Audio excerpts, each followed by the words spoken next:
What's up, guys? So today I'm going to be reviewing the CAR-1, a direct air inflation device. This device is very popular on Reddit. I've been seeing a lot of guys use it, so I wanted to get my hands on one and see what all the hype's about. So this is how I ordered my kit. It comes with a direct air inflation bulb, a knee tugging strap, extra caps, and a silicone toe protector, and everything pictured here is $80. So very cost effective, and besides T-taping and manual methods, just about the cheapest device you're going to find. Comfort-wise, this device is really good.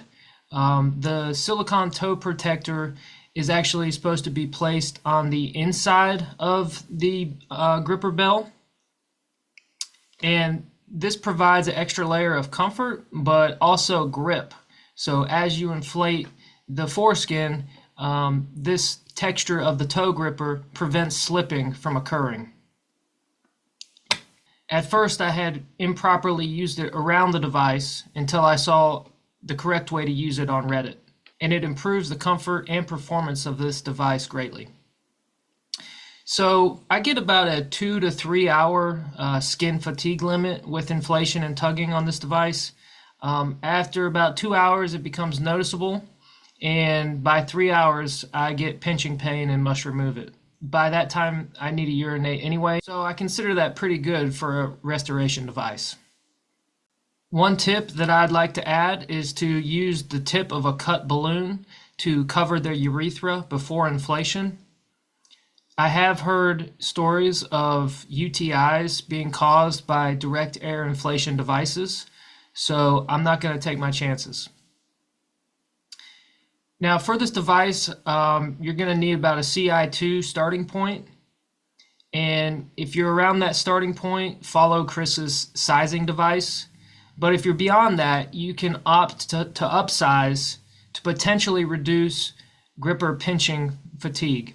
I learned that from a number of users on Reddit who shared that, and I elected to upsize on my device.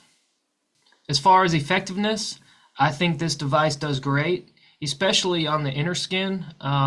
When you do the inflation, you're going to have a wonderful stretch inside, but to get a stretch on the outside skin, you're going to need to use some tension.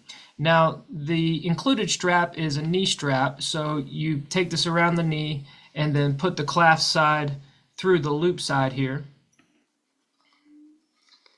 and then this would go up to the device and this side around the knee. Now I found this kind of awkward because when you stand and sit or walk, you're having different tensions and it's not stable, and then it's hard to adjust inside the pants. So I came up with a better way to do this actually.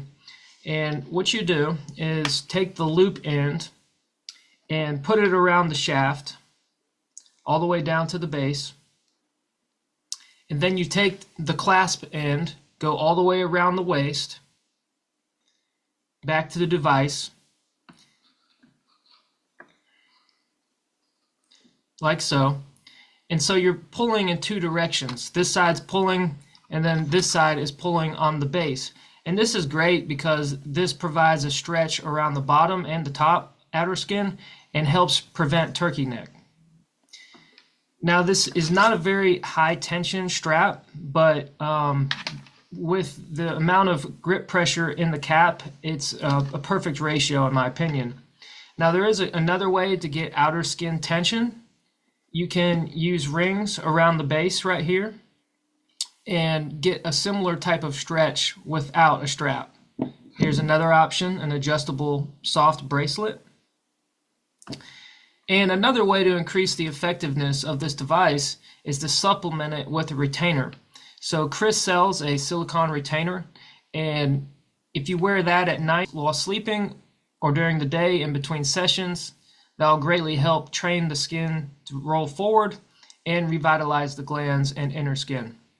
The only complaints I would have about this device is that beware that when you close the gripper, it does slam down pretty hard.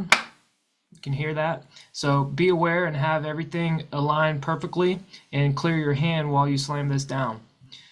And another thing is that the color of this gripper is not translucent, so it's very difficult to determine how much skin was actually secured during that roll down.